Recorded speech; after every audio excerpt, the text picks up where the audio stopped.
Hey guys, so in an attempt to show you a little bit more of the behind the scenes of how I write my music, I thought it would be a cool concept to start a series that profiles some of the musical gear and instruments that I use to write that music, and to tell a little bit of the historical context into why this equipment is important to writing the music that I do. So without further ado, welcome in to Gearheads.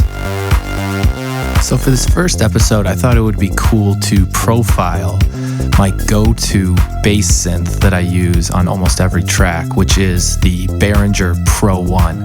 Now, Behringer is not the original maker of the Pro 1. That would be Sequential, started by Dave Smith. So I would like to profile the Sequential Pro 1 because that history goes back all the way to 1981. Now, by 1981, Sequential had been wildly successful with the introduction of the Prophet 5 in 1978, which was the first of its kind, a fully programmable polyphonic analog synthesizer. Now, in order to round off their catalog nicely, Sequential and Dave Smith decided to produce a monophonic synthesizer, which became the Pro 1. This was an attempt to compete with similar synthesizers in the space, most notably the Roland SH101. When the Pro 1 was introduced at the 1981 NAMM convention, the synthesizer experienced almost instant success because of its superior sound, but also its competitive price points. It was the first synthesizer, the first monophonic synthesizer at the time to be priced under $1,000. Now, since its introduction, it's been wildly used by recording artists back in 1981 all the way up to today. Some of those artists being Kevin Parker of Tame Impala, Brian Eno of Talking Heads, Chromeo, BT, Vince Clarke of Erasure, Liam Howlett of The Prodigy, Carl Craig, Herbie Hancock, Juan Atkins, the list goes on and on and on. It's a versatile synth with a timeless sound. So why don't we jump into a quick demo and I can show you why this synth is so great. So here's the Behringer Pro 1. This model is almost identical to the Sequential Pro 1 with only a couple of key differences. The Behringer Pro 1, as you can see, does not come with a keyboard. However, this unit from Behringer comes with some additional features that weren't available to Dave Smith because of technology advances in synthesizers, most obviously MIDI, as you can see right here.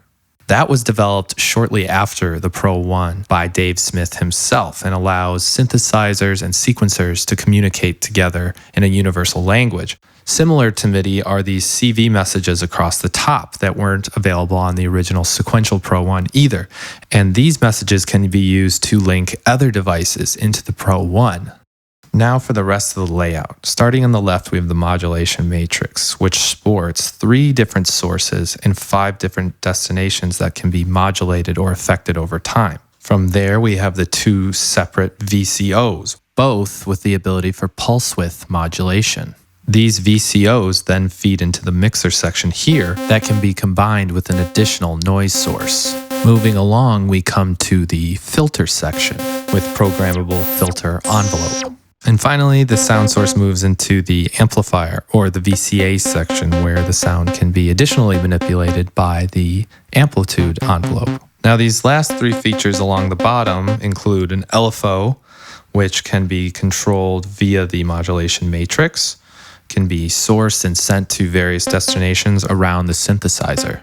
Additionally, the Pro 1 has the ability to record in its own sequences, as well as playback ARPs with a simple up or up-down pattern. Now, the final section here, the mode section, sports one more additional feature unique to the Behringer Pro 1, and that's the ability to turn this into a polyphonic synthesizer.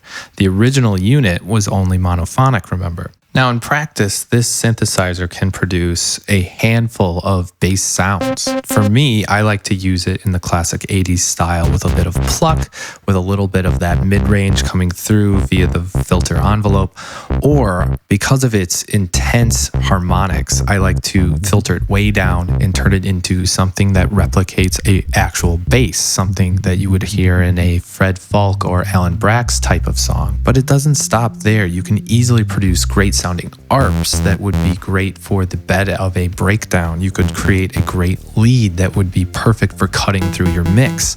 But all in all, this is one of my favorite synths in my setup right now. And if you guys are looking to dive into synthesis and don't know where to start, I would highly recommend the Behringer Pro 1. This is not an ad. They do not support me in any way. However, I just find this unit very simple and very affordable, and it's been used on almost all my records, as I've stated a few times here. So with that, that's the first episode of Gearheads. I hope you guys enjoyed it, and I hope you learned something about the Pro 1, an iconic synthesizer that has a great remake out there for all you gearheads. Until next time, my name's Clavette.